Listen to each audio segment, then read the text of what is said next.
जमलेल्या माझ्या सर्व तमाम हिंदू बांधवांनो, भगिनींनो आणि मातांनो,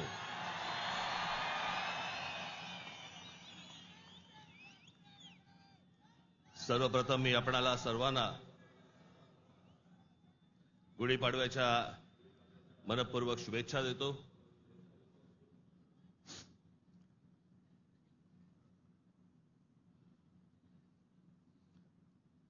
हा म्हणे हारलेला पक्ष,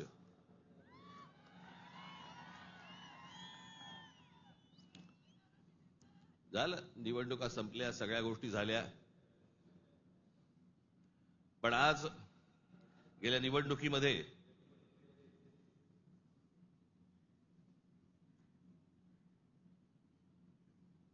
ज्यांनी मतदान करून ज्यांची मतं दिसली त्या सर्व मतदारांचे मी मनपूर्वक आभार मानतो। आणि ज्या मतदारांनी महाराष्ट्र नवनिर्माण सेनेला मतदान करून देखील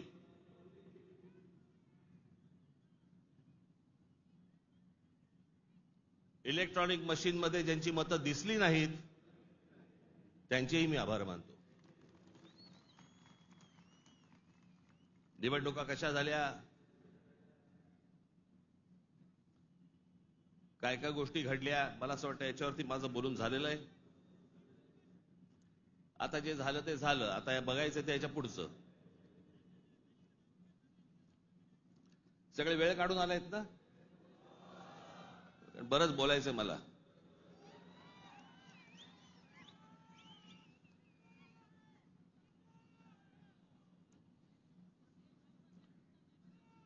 अनेक विषय निवडणुका झाल्यानंतर अनेक विषय झाले, अनेक विषय बोलले गेले।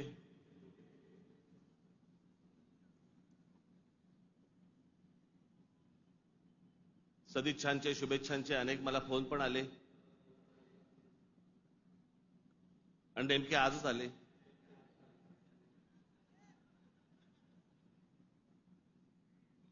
आज का आले याचे अर्थ मला समजतात, जरा जपून।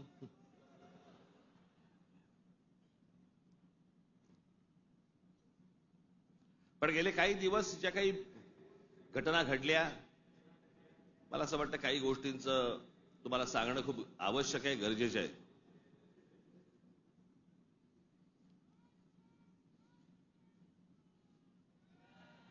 त्यातला पहिला विषय म्हणजे कुंभमेळा। मी त्याशी म्हटल्याप्रमाणे ते आमच्या बाळा नांदगावकरांनी पाणी आणलं आणि मग मी त्यांना सांगितलं पिणार नाही मी।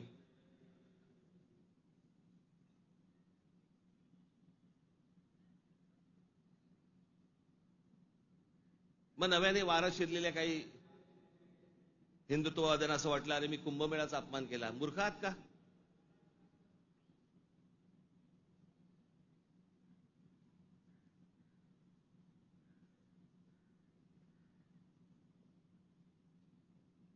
ते आमचे नयन कदम जाऊन आले तिकडे। कुठे नयन? कसं वाटलं? म्हणे आतमध्ये गेल्यावरती असं झालं म्हणे। म्हटलं नाही, खालून तर येत गेलं असेल एखादं।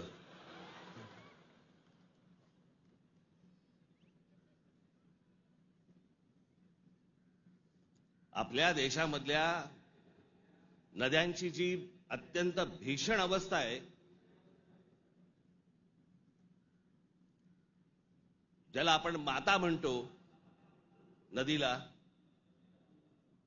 देवी म्हणतो, त्या नद्यांकडे आपल्या राज्यकर्त्यांचा आज नाही, आजचे राज्यकर्ते नाहीत, गेल्या अनेक वर्षांपासूनचे, मला आजही आठवते, गंगा साफ करावी असं पहिलं बोलणारी जे कोणी व्यक्ती मला आठवते, मला राजकारणातली, ती म्हणजे स्वर्गीय राजीव गांधी। राजीव गांधी ज्यावेळेला पंतप्रधान झाले त्यावेळेला त्यांनी गंगा साफ करण्याचं काम सुरू केलं। तेव्हापासून अजून गंगा साफ करतायत। त्याच्यानंतर आता 2014ला नरेंद्र मोदीजी पंतप्रधान झाले, त्यांनी तेच सांगितलं गंगा साफ करणार। आपल्याकडच्या देशांमधल्या नद्यांची अशी अवस्था आहे की त्याच्यामध्ये पाणी पिणं तर लांबची गोष्ट, तुम्ही आंघोळ केली म्हणजे मी माझ्याकडे आता काही उत्तरेतले लोक येऊन गेले मध्ये आणि त्यांनी मला सांगितलं की कित्येक लाखो लोक तिथे आंघोळ केल्यानंतर आजारी पडलेले आहेत. पडणारच आजारी.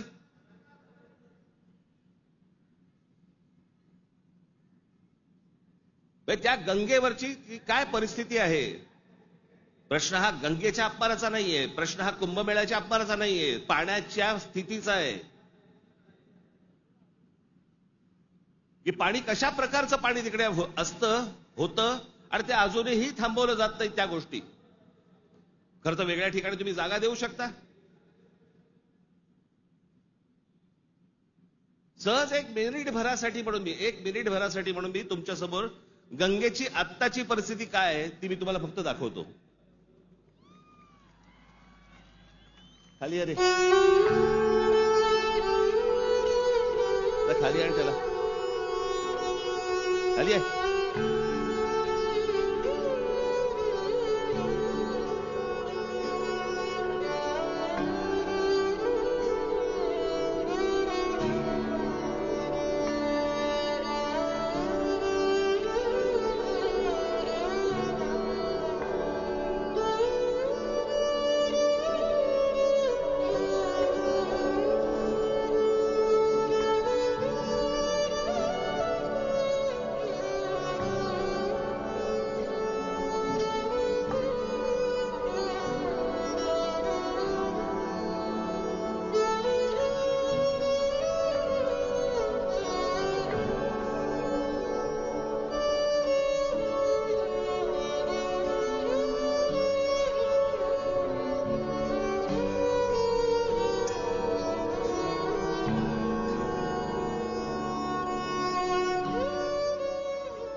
ही गंगेची परिस्थिती आहे.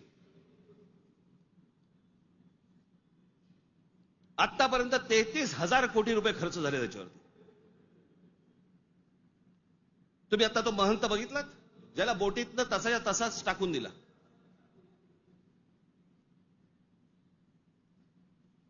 तिकडच्या घाटांवरती तिथे प्रेतं जाळली जात आहेत. नुसतं आपला अग्नी दिल्यासारखा करतात आणि तसंच प्रेत ढकलून देतात पाण्यामध्ये.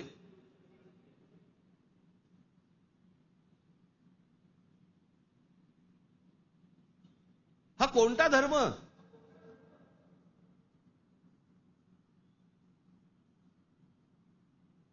म्हणजे आमच्या नैसर्गिक आपल्या देशाच्या गोष्टींवरती जर समजा अशा प्रकारचा धर्म आडवा येत असेल, काय करायचं त्याचं.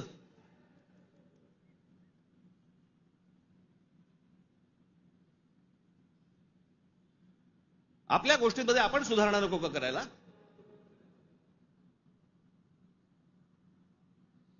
काळ बदलला, लोकसंख्या वाढली.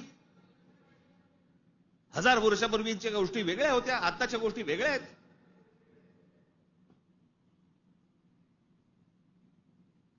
हेच सगळे विधी हटपण्यासाठी म्हणून त्याच इथे वेगळ्या एका घाटावरती एखादी जागा करता येत नाही का. मग काय सांगतात लोक ऐकत नाहीत. ऐकत कसे नाहीत. दारू पिऊन गाडी चालवल्यावरती पोलीस पकडतात. हे समजल्यावरती लोक टॅक्सीने जायला लागले की नाही पिऊन. झाली की नाही सुधारणा.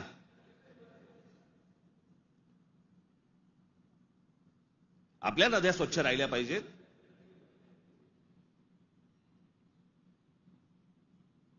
या सगळ्या नद्यांवरचे जे काही मधले भाग आहेत इतके गलिच्छ आहेत, इतके गलिच्छ. आणि या नद्या बर्बाद कोण करतोय. आपणच करतोय. कशाच्या नावाखाली. धर्माच्या नावाखाली.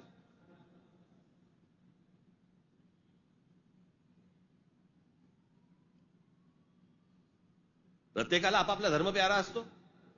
प्रत्येकाने आपापल्या धर्मामध्ये सुधारणा केल्या पाहिजेत. मी ज्या वेळेला हे गंगेवरचं ज्यावेळेला मी पाहत होतो सगळ्या गोष्टी, मला कळेना हे कसं काय चाललंय.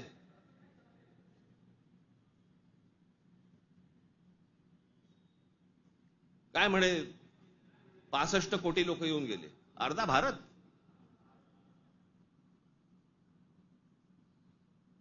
चला त्यातले आपण 5 लाख आपण पकडूया, व्हीव्हीआयपी आणि व्हीव्हीआयपी. बाकीचे काठावरच बसले असतील खो खो खेळायला, बरोबर की नाही? प्रत्येकाची जरी 200-200 ग्रॅम पकडली, चीनची भिंत बांधता आली असती आपल्याला.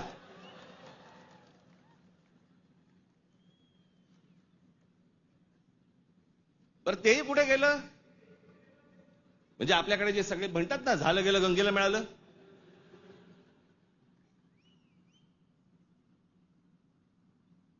महाराष्ट्रामधली देखील आज नद्यांची परिस्थिती हेच. आमच्या कोकणामधली सावित्री नदी घ्या, सगळं केमिकलने भरली आहे. मी आता आणलंय इथे तुमच्यासाठी.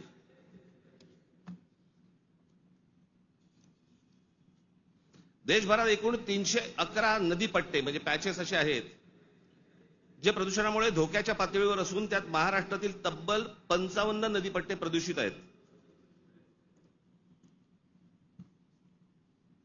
याच्यामधल्या सर्वात प्रदूषित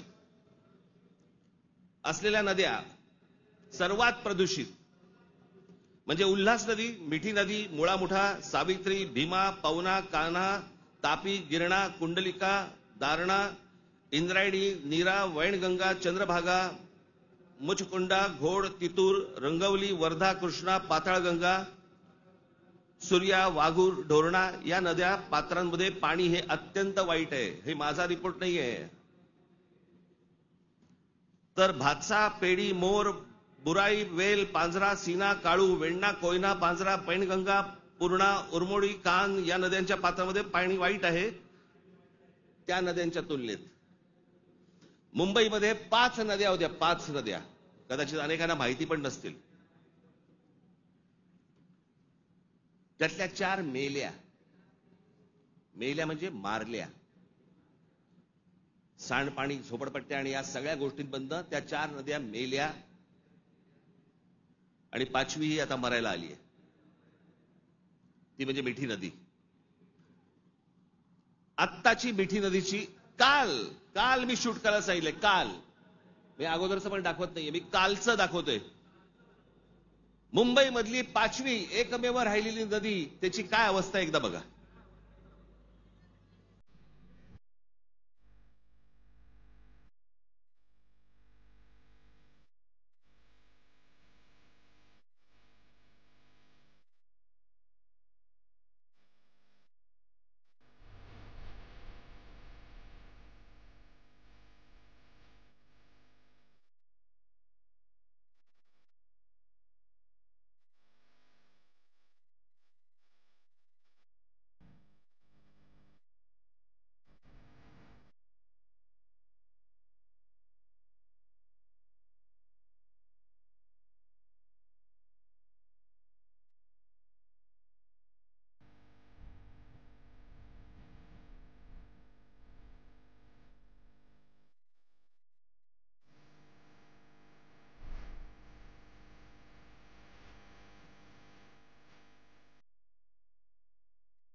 ही नदी आहे आपली. या सगळ्या नद्या मारून टाकल्या आपल्या लोकांनी. दरवर्षी येणार मुंबई महानगरपालिका म्हणणार की आम्ही मिठी नदी साफ केली. ही साफ? जोपर्यंत आजूबाजूची वस्ती हटत नाही तोपर्यंत या नद्या कधीही साफ होणार नाहीत. आपल्या सगळ्या नद्यांमध्ये सगळीकडे केमिकल्स भरलेली आहेत. का? आमचं पोल्युशन कंट्रोल बोर्ड काय करतं? उद्योगधंद्यांना प्रोत्साहन, कारण उद्योगपती ह्यांना प्रोत्साहन देतात.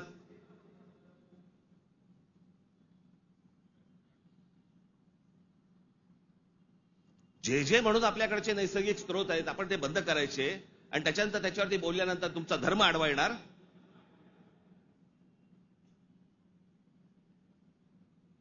धर्माच्या गोष्टी तर मला तर कोणी सांगू पण नाहीत या लोकांनी.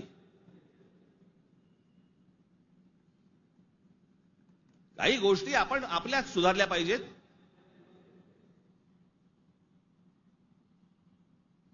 मी मागे हा एकदा विषय बोललो होतो. तो विषय बोलल्यानंतर मी एकदा नांदेडला होतो. नांदेडच्या गुरुद्वारामधले जे तिकडचे जे काय म्हणतात त्यांना, आता मला त्यांना काय म्हणतात मला माहिती नाही, आपल्या भाषेत सांगायचं म्हणजे काय, तिकडचे गुरुजी असतील. आणि त्यांनी मला सांगितलं की आपने जो कहा वो बहुत ठीक कहा. काय म्हणालो तुम्ही?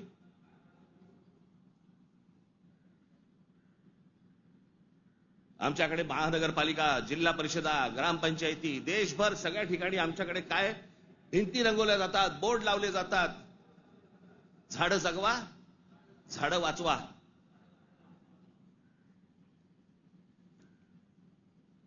आणि आमच्याकडे देशामध्ये आपल्या हिंदूंचे अंतिम संस्कार, अंत्यविधी हे लाकडावरती होतात. कुठून येतं लाकूड? लाकूड येणार कुठून? या देशातली जंगलतोड झाल्याशिवाय लाकूड येणारच नाही.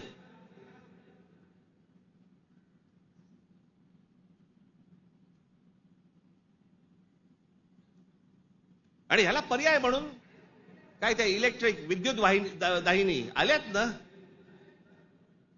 काही जण असतात कर्मठ, नाही नाही विद्युत दाहिनी नाही, आमच्या परंपरेनुसार. का विद्युत दाहिनी केल्यावरती काय कल्याणला उतरवतात?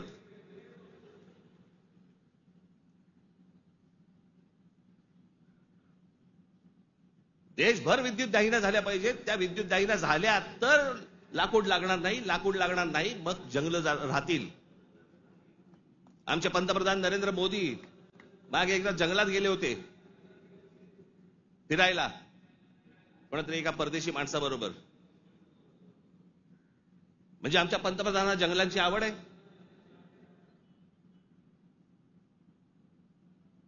मग ते त्या अंबानीच्या कुठेतरी त्या जामनगरला गेले, वनतारा का तंतारा काहीतरी. म्हणजे त्याला प्राण्यांची आवड आहे.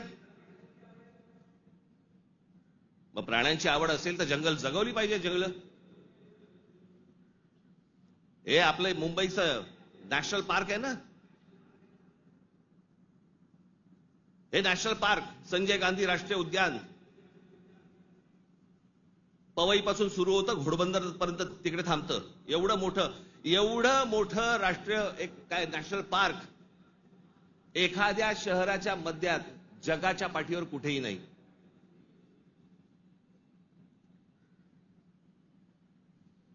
आपण आमचे मूळ विषयच आपण विसरलेलो आहोत.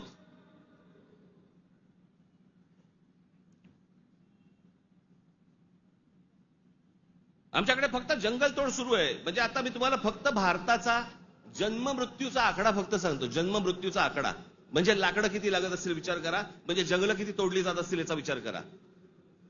भारताचा मध्ये जन्म आणि मृत्यूचा दर दररोज 81,746 मुलं जन्म घेतात आणि दररोज 29,679 मृत्यू होतात रोज.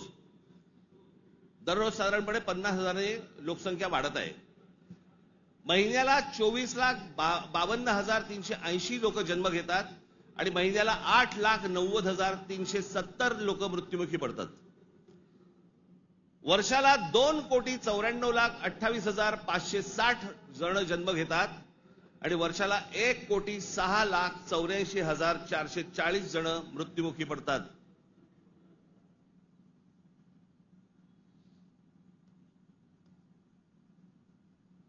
आपण एका बाजूने बोंबलायचं, आमच्याकडे दुष्काळ पडलाय, आमच्याकडे पाणी नाही. मराठवाड्यातल्या अनेक ठिकाणी 7-7 दिवस पाणी येत नाही. भारतामधल्या अनेक जिल्ह्यांमध्ये तिथे पाणी येत नाही. आम्ही पाणी येत नाही, सगळ्या गोष्टी होत नाही म्हणून बोंबलत बसायचं आणि आपणच ऱ्हास करायचा या गोष्टींचा. मूळ विषयांकडे आमचं लक्षच नाही. सगळे विषय भरकटवले जातात. आमच्याकडे कोण येतो, आम्हाला पाय जंगलांची पडली नाही, पाण्याची पडली नाही, कशाची पडली नाही, आम्हाला पडली औरंगजेबाची. तो बसला एकटा द्राक्ष खात. आणि आम्ही भांडतोय.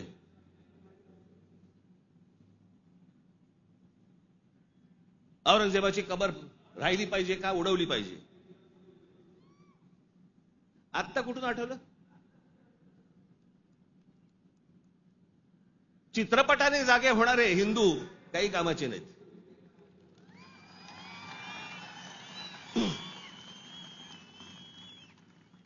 काही कामाचे नाहीत. ते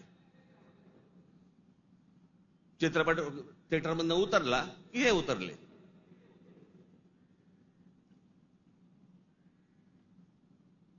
छत्रपती संभाजी महाराजांचं बलिदान तुम्हाला आत्ता कळलं विकी कौशल मेल्यावर?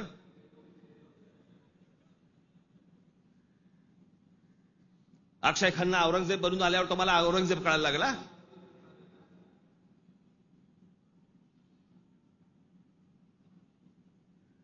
व्हॉट्सअपवरती इतिहास नाही वाचतायत. इतिहास वाचायचा असेल त्याच्यामध्ये पुस्तकामध्ये डोकं घालायला लागेल तुम्हाला.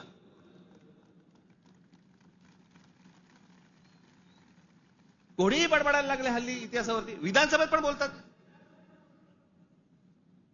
खरं तर त्यांचं काही काम नाही. औरंगजेबावरती बोलतायत. माहिती तरी का औरंगजेब काय प्रकरण होतं? हे बाहेरून आलेले सगळे लोक. औरंगजेबाचा जन्म गुजरात मधला, दाहोद नावाच्या गावामधला औरंगजेबाचा जन्म. आणि मग काय सोपं आहे इतिहासामधनं तुम्हाला जातीपातीमध्ये भिडवून द्यायला. यांना ब्राह्मणांनी साथ दिली, यांना मराठ्यांनी साथ दिली, मग तिकडे मराठी नव्हतेच, मग हे सगळं चोरून ब्राह्मणांनी केलं. हे सगळं बोलणाऱ्यांचा इतिहासाशी काही संबंध नाहीये. त्यांना फक्त राजकीय त्यांचं जे काही पोळी भाजून घ्यायची आहे तेवढंच फक्त काम आहे त्यांचं. त्यांना ना संभाजी महाराजांशी काही कर्तव्य आहे, ना औरंगजेबाशी काही कर्तव्य, ना कोणाशी काही कर्तव्य आहे. तुमची माथी फक्त भडकवायची.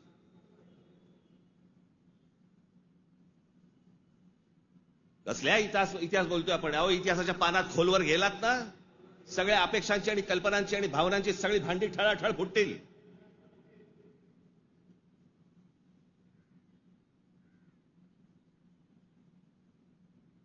या हिंद प्रांतामध्ये एक अत्यंत कडवट, एक प्रभावी असं एक स्वप्न ज्या व्यक्तीला पडलं त्या आमच्या जिजाऊ साहेब.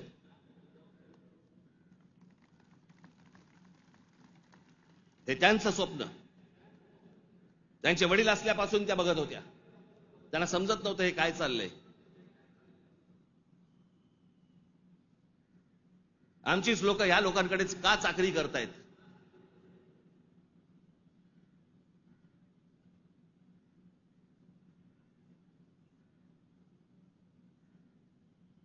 आणि छत्रपती शिवाजी महाराज म्हणजे या हिंद प्रांतावरती केलेला एक संस्कार आहे.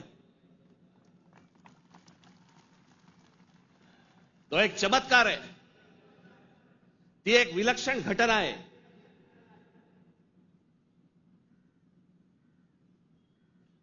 छत्रपती शिवाजी महाराज हा एक विचार आहे. तो विचार जन्माला यायच्या अगोदर या देशाची, या देश कुठचा होता? देश नव्हताच तो. या हिंद प्रांताची काय अवस्था होती, काय परिस्थिती होती?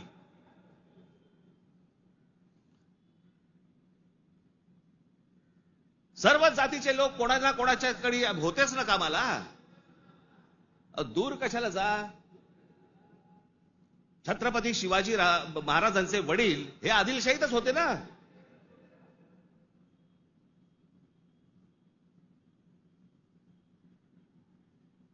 त्याच्यानंतर ते निजामशाहीत गेले ना. तो काळ वेगळा होता, तिवाळची परिस्थिती वेगळी होती. त्यांनी का तसे निर्णय घेतले? जे कोणी महाराष्ट्रामधले सरंजामदार होते त्यांच्या विरोधाचाच लढा होता ना शिवाजी महाराजांचा. हे सरंजामदार कोण होते? त्याला जातीत का पाहताय तुम्ही?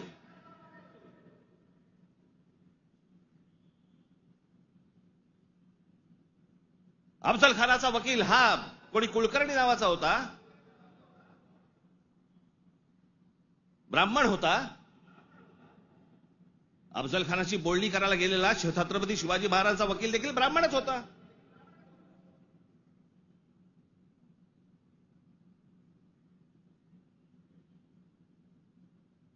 त्यावेळेला सगळीच माणसं वेगवेगळ्या लोकांकडे कामालाच होती.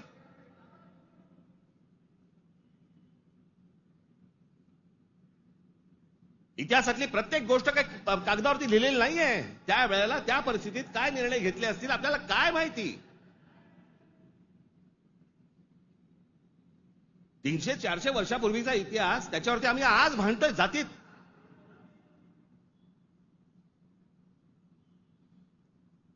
आग्र्याच्या दरबारामध्ये छत्रपती शिवाजी महाराजांच्या समोर संभाजी महाराज असताना संभाजी महाराजांनी औरंगजेबाची 5000 मनसबदारी स्वीकारलेली आहे. छत्रपती शिवाजी महाराजांच्या समोर महाराजांची होकार असल्याशिवाय होईल?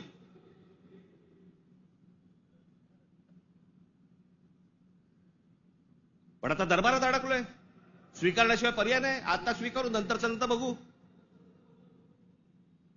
राजकारण असतं ते. परिस्थिती काय, त्या परिस्थितीमध्ये कोणते निर्णय घ्यावे लागतात, काय परिस्थिती असते, आपण पाहणार आहोत का नाही. कशा अंगाने इतिहास पाहायचा असतो हे आपण कधी बघणार आहोत की नाही.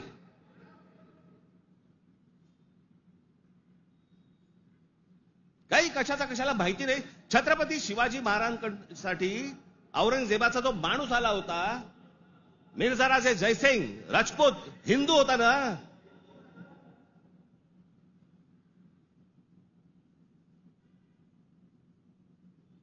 ज्या सिंहगडावरती आमच्या तानाजी मालुसरेंचा आज तिथे मृत्यू झाला, ते कोणाबरोबर लढाई झाला?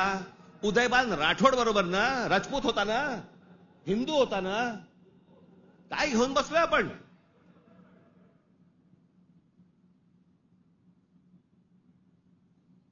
कोणत्या काळात जगतो आहोत आपण?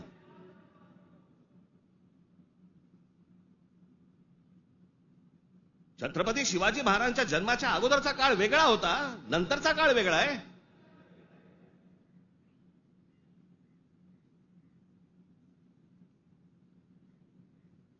मी अनेकदा माझ्या भाषणांमध्ये मी सांगितलेलं आहे, परत एकदा सांगतो, औरंगजेब विषय निघालाय म्हणून.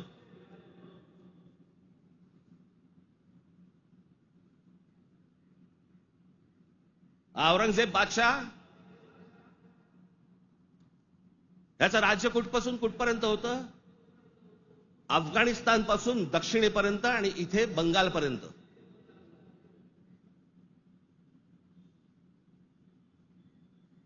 छत्रपती शिवाजी महाराज ज्यावेळेला आग्र्यावरनं निघाले, सुटले, महाराष्ट्र जेव्हा आले, त्याच्यानंतर राज्याभिषेक झाला 74 साली आणि 1680 साली महाराजांचा मृत्यू झाला, निधन झालं त्यांचं. त्या दरम्यान औरंगजेबाचा एक पुत्र, मुलगा, महाराज गेल्यानंतर दक्षिणेत आलाय आणि औरंगजेबाच्या मुलाला शह म्हणजे राहायला जागा बरोबर घेतलं. हे संभाजीराजांनी घेतलंय. तो तिथून पळून आलाय. वाचा जरा इतिहास, वाचा जरा. औरंगजेब ज्या वेळेला आग्र्यावरनं निघालाय, महाराज गेले 1680 साली आणि औरंगजेब महाराष्ट्रामध्ये पोहोचलाय 1681 साली. 1681 ते 1707, 27 वर्ष तो महाराष्ट्रात लढत होता.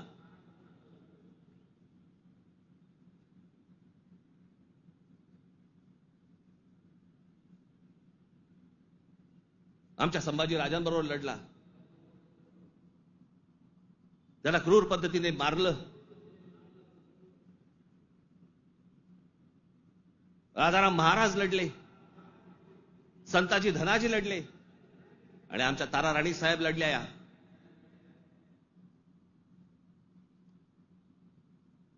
एक महाराष्ट्राचे खूप मोठे लेखक होऊन गेले, नरहर कुरुंदकर. त्या कुरुंदकरांच्या एका पुस्तकामध्ये फार अप्रतिम वाक्य आहे की मराठे सर्व लढाया हरत होते, पण औरंगजेब एकही लढाई जिंकू शकत नव्हता.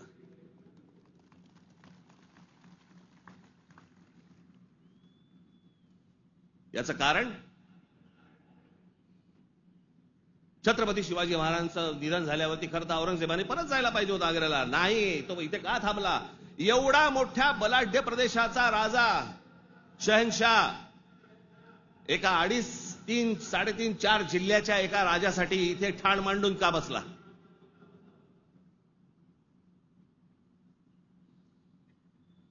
त्याला माहिती होतं छत्रपती शिवाजी महाराजांचं निधन झालंय, मग का ठाण मांडून बसला होता? शिवाजी महाराज तर गेले होते, त्याला शिवाजी नावाचा विचार मारायचा होता, जो त्याला जमला नाही. सगळे प्रयत्न केले, सर्व प्रयत्न केले आणि इथे शेवटी मेला. जगाच्या इतिहासामध्ये औरंगजेब वाचला जातो, अभ्यास केला जातो त्याचा, पण ज्या वेळेला त्याचा अभ्यास केला जातो त्यावेळेला जगभरातल्या लोकांना कळतं की तो काय करायला गेला होता आणि कसा मेला. तिथे छत्रपती शिवाजी महाराजांचं नाव येतं जगभरामध्ये. जी कबर आहे ना, जी सजवलेली काढून टाका, कबर नुसती दिसली पाहिजे आणि तिथे एक मोठा बोर्ड लावा, आम्हा मराठ्यांना संपवायला आलेला औरंगजेब इथे आम्ही गाडला गेला.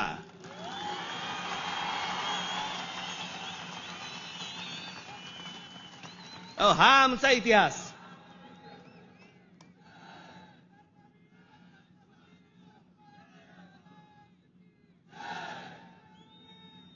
अफजल खान ज्या वेळेला इथे आला, इतिहास कशासाठी वाचायचा? इतिहासातला बोध घेण्यासाठी वाचायचा.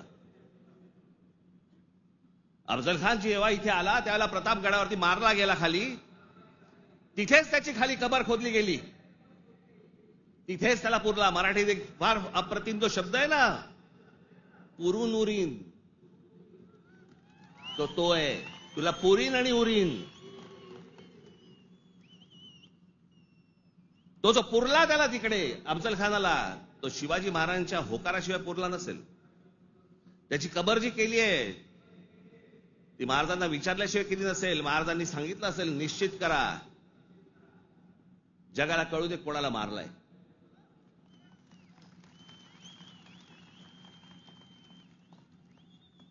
आपण ज्या मराठ्यांनी, महाराष्ट्राने ज्यांना ज्यांना गाडले त्यांची प्रतीकं नेस्तनाबूत करून चालणार नाही, ती जगाला दाखवली पाहिजेत, आम्ही यांना गाडलंय.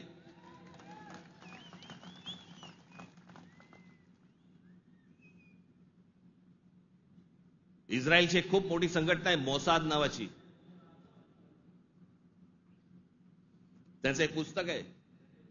त्या पुस्तकामधली एक ओळ फार अप्रतिम ओळ आहे आणि त्याच्यात त्यांनी दिलंय की आम्ही अनेक स्मारकं बांधली इथे इस्रायलमध्ये, पण अनेक लोकांची आम्ही स्मारकं बांधली नाहीत. का? कारण ती जर बांधली तर जगामध्ये ते कृत्य आम्ही केलंय असं जगाला कळेल, म्हणून आम्ही नाही बांधली.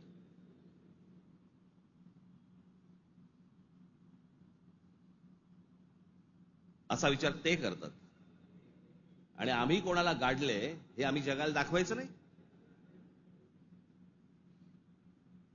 खरं तर शाळेतल्या लहान लहान मुलांच्या तिकडे ट्रिप घेऊन गेल्या पाहिजेत, बसेस भरून घेऊन गेल्या पाहिजेत आणि लहान मुलांना सांगितलं पाहिजे, बाळांनो, महाराजांनी याला गाडला,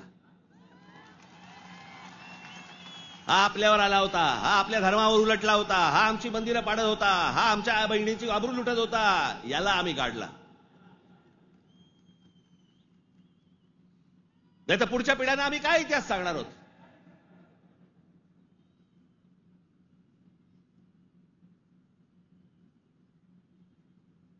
माझं महाराष्ट्रातल्या सर्व तरुणांना आणि तरुणींना माझं सर्वांना सांगणं आहे, खास करून तरुणांना आणि तरुणींना,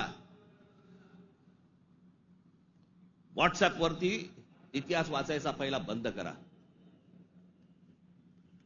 आणि इतिहास ज्या वेळेला तुम्हाला जातीतनं सांगण्याचा कोणीतरी प्रयत्न ज्या वेळेला करेल त्यावेळेला लक्षात ठेवा, तो कुठच्या ना तरी कुठच्या पक्षाला बांधील असेल. तुमची फक्त माती भडकवण्यासाठी हे सगळे उद्योग केले जातात. तुम्ही एक होऊच नाहीत, तुम्ही मराठी म्हणून एक येऊच नाहीत, तुम्ही महाराष्ट्र म्हणून एक येऊच नाहीत, याच्यासाठी जे सगळे प्रयत्न चालू असतात. मुळात विषय वेगळे असतात आणि मग विषय हे असले विषय काढून तुम्हाला भरकटवलं जातं, वेगळीकडे नेलं जातं आणि आम्ही तिकडे बघतो आणि बाकीचे इकडे काम आटपून घेतात. मधल्यामध्ये अडाणींना जमीन पण मिळून जाते.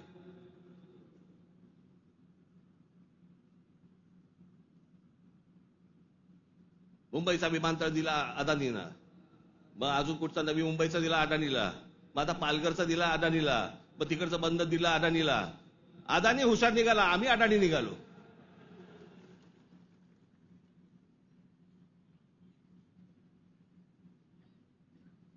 कित्येक गोष्टी आहेत ज्या विधानसभेमध्ये बोलल्या जाऊ नयेत. लाडकी बहीणचं काय झालं?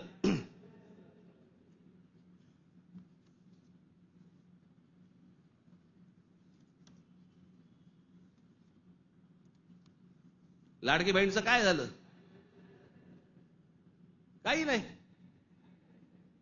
बंद होणार ती योजना. मी निवडणुकीच्या वेळेला सांगत होतो, पण माझं खरं सांगून तुम्हाला पटलं नाही, त्यांचं खोटं सांगून पटलं. काय कमाल आहे.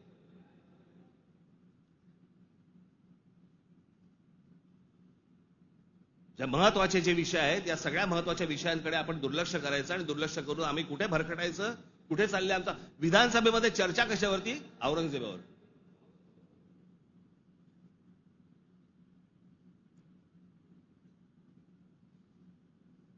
मी तुम्हाला मुद्दामून सांगतोय की तो तुर्कस्तान म्हणजे आताचा टर्की हा देश तलवारीच्या धारेवरती, धर्माच्या धारेवरती उभा राहिला. सगळ्या ठिकाणी आक्रमण केली. हा औरंगजेब म्हणजे हे सगळे आहेत ना, बाबर बिबर पासून सगळे, हे सगळे तुर्की मंगोलियन लोक आहेत.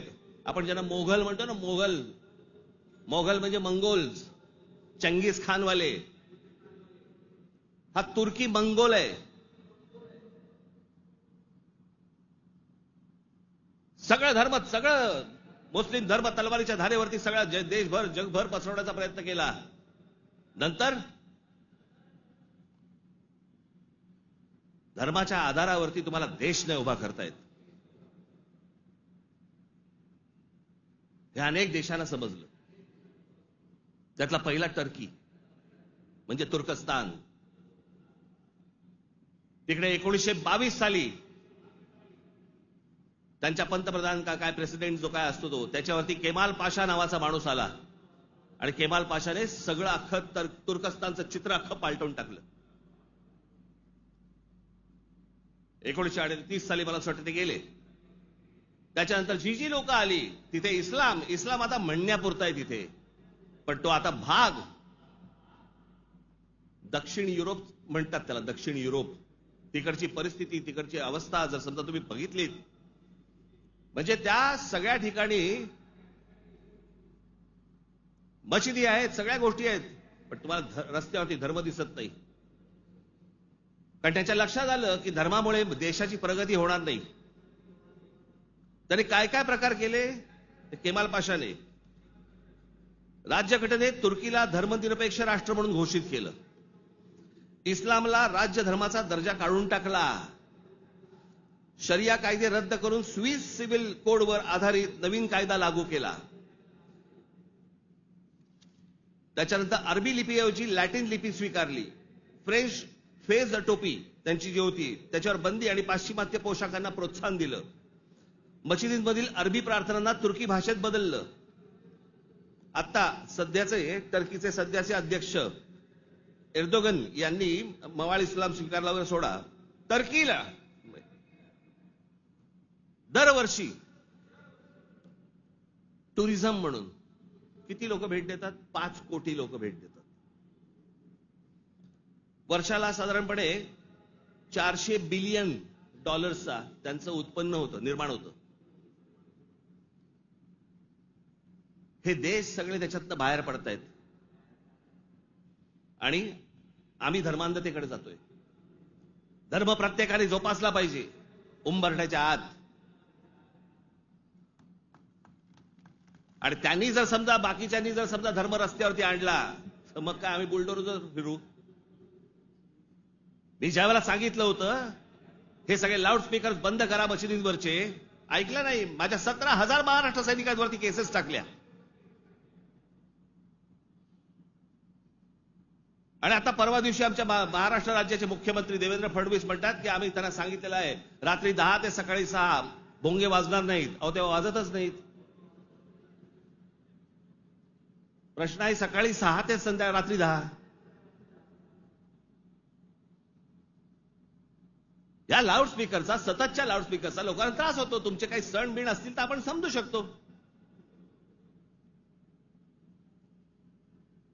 पण सरकार म्हणून कोणतंही पाऊल न उचललं. पाऊल कोणी उचललं? उत्तर प्रदेशने उचललं, योगींनी उचललं. त्यांनी सगळ्यावरचे लाऊडस्पीकर बंद केले. आपण इथे घोषणा केली, लाऊडस्पीकर त्यांनी बंद केले. आमच्या इकडे तसंच चालू आहे.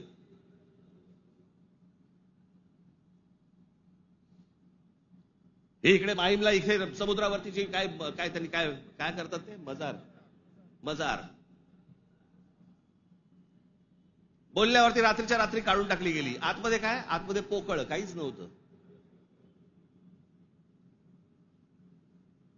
ही सगळे अनधिकृत बांधकामं, या अनधिकृत वस्त्या ज्या काय आता झालेल्या आहेत आपल्याकडे, हे सगळे इथे कॉम्बिंग ऑपरेशन्स केली पाहिजेत.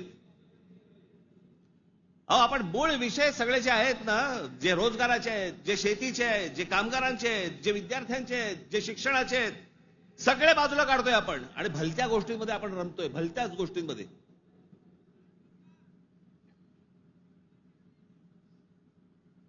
आज त्या बीडला जे झालं, ते संतोष देशमुख, काय बिचारे, त्यांना काय किती घाणेरड्या पद्धतीने मारावं, किती घाणेरड्या पद्धतीने मारावं. बरं, तुमच्या अंगामध्ये नसामध्ये जर एवढी क्रूरता भरलेली असेल ना, मी दाखवीन जागा, तिथे जा.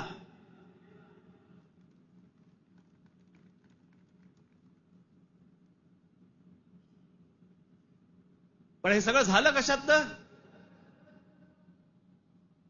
त्या विंडमिल, तिकडची ऍश, तो तिकडचा जो काय प्रकल्प, त्याच्यातनं निर्माण होणारी जी काही ती राख आहे. म्हणजे मी आजपर्यंत ऐकलं होतं की राखेमधनं फिनिक्स पक्षी उभारी घेतो. आमच्या बीडमध्ये राखेतनं गुंड तयार होतात. विषय होता पैशाचा. ती जी काय वाल्मिक कराड आणि जी काय नावं येत आहेत त्यांची, हे सगळ्या खंडण्या. या संतोष देशमुखने त्याला विरोध केला. उद्या तिथे संतोष देशमुख नसता, दुसरा कोणी असता तरी त्यांनी हेच केलं असतं. विषय होता पैशांचा, विषय होता खंडणीचा, विरोध होता खंडणीला विरोध करणाऱ्यांचा. आम्ही लेबलं काय लावली? वंजाऱ्याने मराठ्याला मारलं. त्याच्यात वंजाऱ्यांचा काय संबंध आणि मराठ्यांचा काय संबंध? कशात गुंतून पडतोय आपण? पण तुम्हाला गुंतवलं जातंय.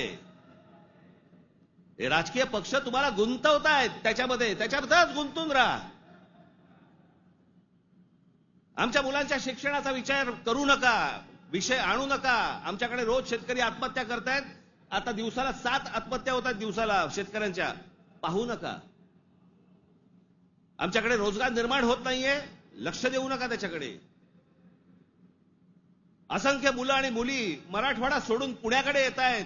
दुर्लक्ष करा त्या गोष्टींकडे. आम्ही कशात अडकवलंय त्यांना? सगळ्यांना जातीपातीमध्ये अडकवलेलं आहे. कोणी जातीचं भलं केलेलं नाहीये आणि कोणी जातीच्या माणसाचं भलं केलेलं नाहीये. या महाराष्ट्रामध्ये संयुक्त महाराष्ट्र झाल्यानंतर गेली इतकी वर्ष या महाराष्ट्राच्या सत्तेमध्ये जास्तीत जास्त आमदार आणि जास्तीत जास्त मंत्री आणि जास्तीत जास्त मुख्यमंत्री मराठा समाजाचे होते. मग मराठा समाजाला आरक्षण का मागावं लागतंय? काय केलं या आमदारांनी आणि काय केलं या मंत्र्यांनी आणि काय केलं मुख्यमंत्र्यांनी? जर माझ्या मराठा समाजाला जर समजा आरक्षण मागायला लागत असेल, मग एवढे आमदार आजपर्यंत का निवडून दिले? एवढे खासदार आजपर्यंत का निवडून दिले?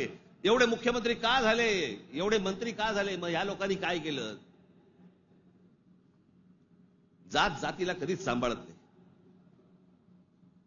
हे फक्त निवडणुकांमध्ये फक्त तुमची मतं घेण्यासाठी म्हणून फक्त जातीचा वापर करतात. याच्यानंतर काही होणार नाही. निवडणुकीच्या तोंडावरती तुम्हाला सांगितलं होतं शेतकऱ्यांना कर्जमाफी करू म्हणून, सांगितलं होतं ना? काल अजित पवार बोललेत 30 तारखेच्या आत पैसे भरून टाका, कर्जमाफी वगैरे काही होणार नाही. म्हणजे निवडणुकीच्या तोंडावरती तुम्ही वाटेल त्या गोष्टी बोलणार आणि निवडणूक संपल्यानंतर लोकांनी भाबडेपणाने मतदान केल्यानंतर तुम्ही आता ऐन मोक्यावरती बोलणार की पैसे भरून टाका म्हणून. अरे वा.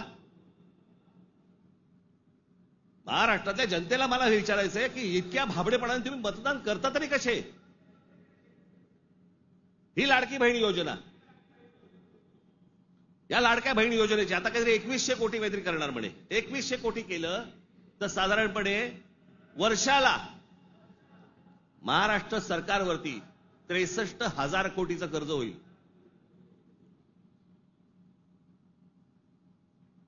म्हणजे साधारणपणे 5 वर्षाचे काढा तुम्ही, किती होतात? 3, 3.5, 4 लाख कोटी होतात.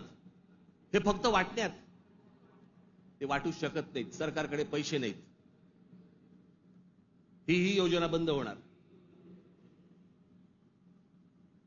अहो, कर्ज काढून दिवाळी साजरी करायला सांगितले कोणी?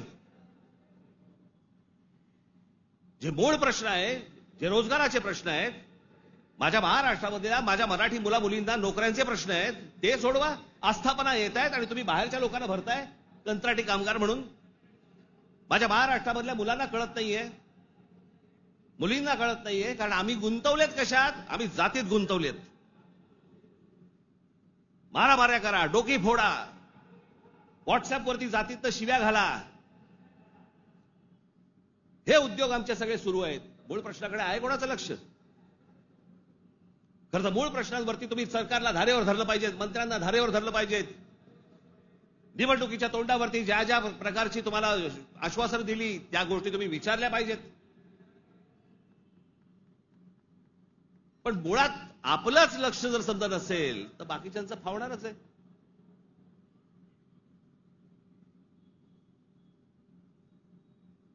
तुम्ही सगळे या जातीपातीचे सगळे भेद गाडून तुम्ही एक मराठी म्हणून उभे राहायला पाहिजेत. बाकीच्या राज्यांमध्ये बघा, तामिळनाडू बघा, तामिळनाडूमध्ये हिंदी आणतायत, नाही म्हणून त्यांनी सांगितलं येऊ देणार नाही.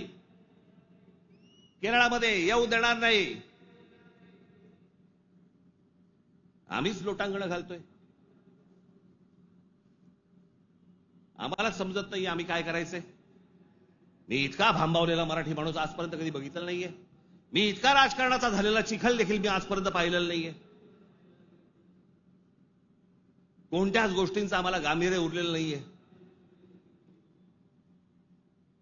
सगळे जण त्या इंस्टाग्रामवरती चालू आहेत, कारण बार डान्स बार बंद झाले. तिकडे जे हे चालायचं ते सगळं मोबाईलवरती आलं. कशात गुंतून पडलेला आहात एकदा जर विचार करा. हे ज्या गोष्टी बोलतायत, ज्या गोष्टी सांगतायत, खरं तर माझं मत आहे, मी आता झाला, निवडणुका संपल्या, शिमगा झालेला आहे, होळी संपलेली आहे. तुमच्या साक्षीने सांगतो, माझं खरं तर देवेंद्र फडणवीस तुमच्या हातामध्ये एक चांगलं राज्य, सुसंस्कृत राज्य हातामध्ये आलेलं आहे. याच्याकडे नीट बघा. चांगल्या पद्धतीने मराठी माणसाकडे पाहणार असाल तर आमचा तुम्हाला पाठिंबा निश्चित राहील. प्रत्येक गोष्ट आमची ऐकून करा.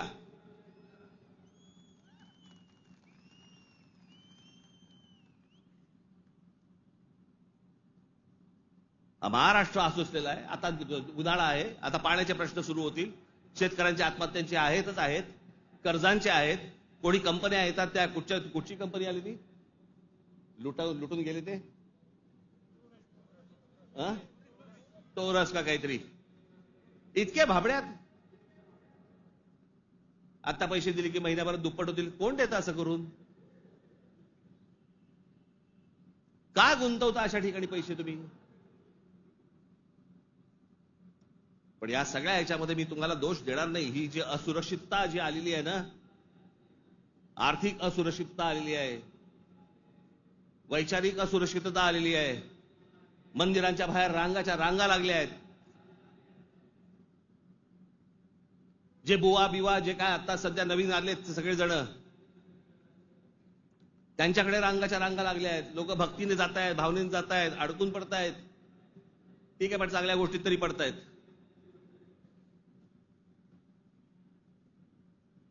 आज चहू बाजूनी महाराष्ट्राला सर्व बाजूनी विळखा पडतोय.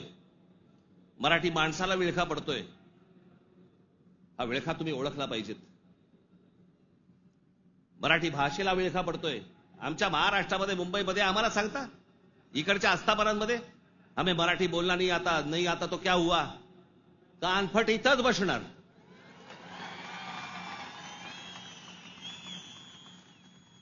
फालतू देशबीस सांगायचं नाही आम्हाला. प्रत्येक राज्याची एक राजभाषा आहे, त्या राजभाषेचा सन्मान हा प्रत्येक राज्यामध्ये राखला गेला पाहिजे. महाराष्ट्रामध्ये, मुंबईमध्ये मराठीचा मान हा राखला गेलाच पाहिजे प्रत्येक आस्थापनेत.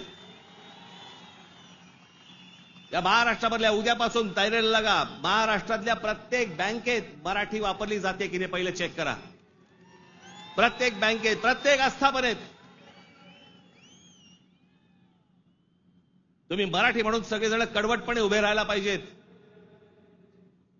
या देशामधला हिंदू हा हिंदू तेव्हाच होतो जेव्हा मुसलमान रस्त्यावरती येतात. एरवी फक्त भक्तिभावाने असतात, पण हिंदूंमधला हिंदू जेव्हा जागृत होतो तो फक्त दंगलीमध्ये हिंदू असतो. दंगल संपली की तो मराठी, पंजाबी, गुजराती, बंगाली सगळा होतो. आणि मग ज्याला तो मराठी होतो त्याला मग तो साळी, माळी, मराठा, ब्राह्मण, कुणबी सगळा होतो. आपापल्या जातीबद्दल प्रेम असणं हे स्वाभाविक आहे, पण दुसऱ्याच्या जातीबद्दल विद्वेष असणं, तिरस्कार असणं ही विकृती आहे.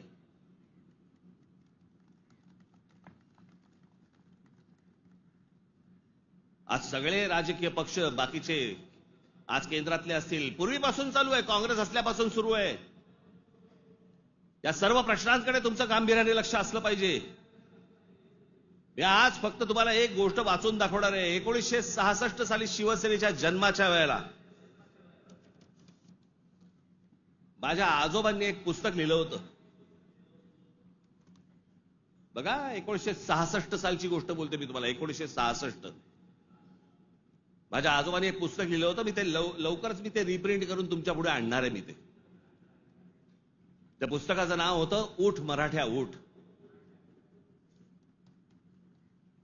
ते पुस्तक आपण सर्वांनी जरूर वाचलं पाहिजे. त्या पुस्तकातला एक फक्त बायना मी तुम्हाला एक फक्त गोष्ट वाचून दाखवतो, आणि ही गोष्ट मला असं वाटतं सर्वांनी गांभीर्याने घेतली पाहिजे.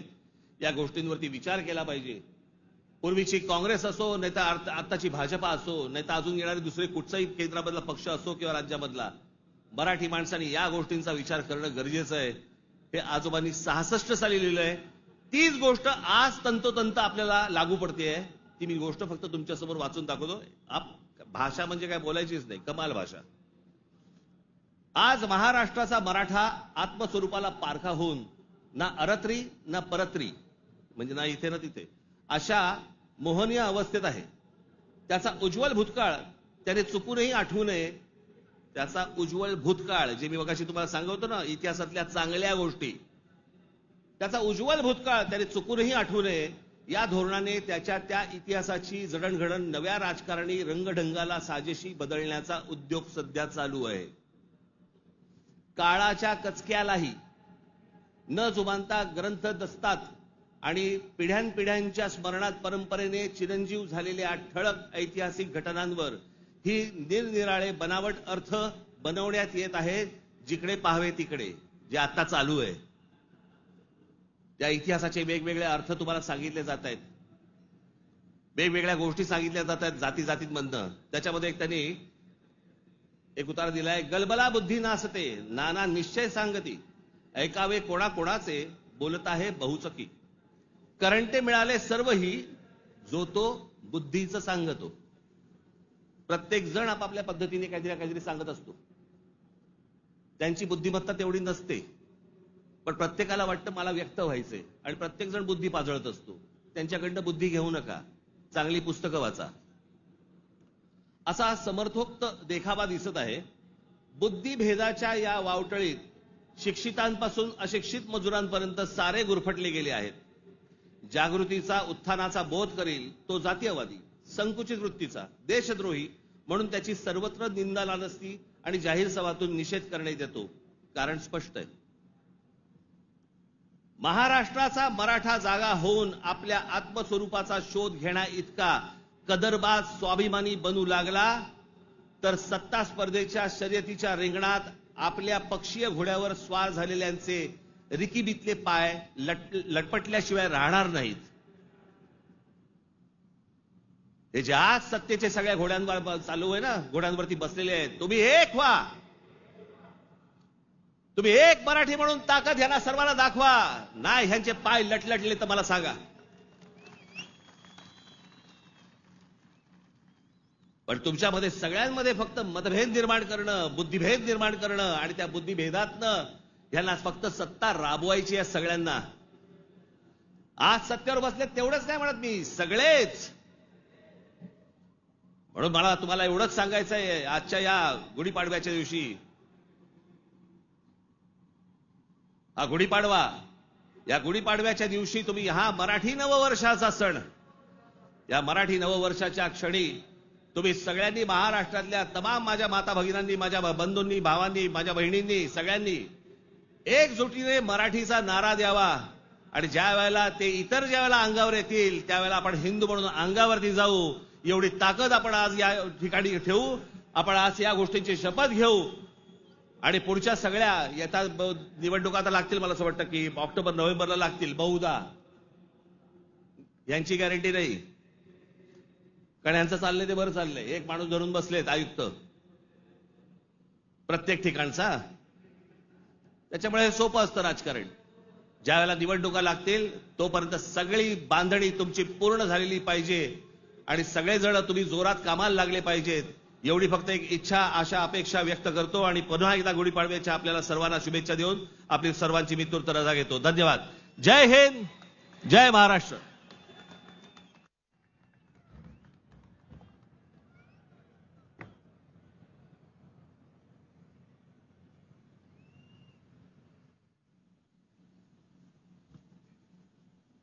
हे जे सगळं मी आजपर्यंत जे काही तुमचं प्रेम मला जे मिळालेलं आहे त्या प्रेमावरती आधारित आजपर्यंत जी सगळी घोडदौड सुरू आहे,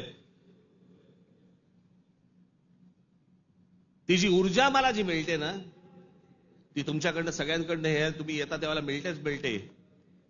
पण आपला एक महाराष्ट्र सैनिक नगर जिल्ह्यातला कोल्हापूरला अंबा मातेचं दर्शन घेऊन तिथून तो आजच्या सभेसाठी पायी पायी कोल्हापूरवरनं इथे आलेला आहे. मी ते प्रमोद आरणे, कुठे गेला इकडे,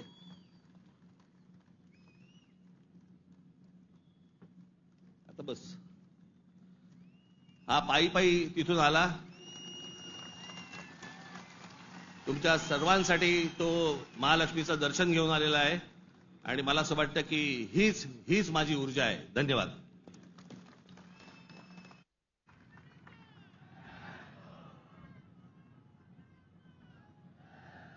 कृपया महाराष्ट्र गीत आणि राष्ट्रगीतासाठी सगळ्यांनी स्थानापन्न व्हावं.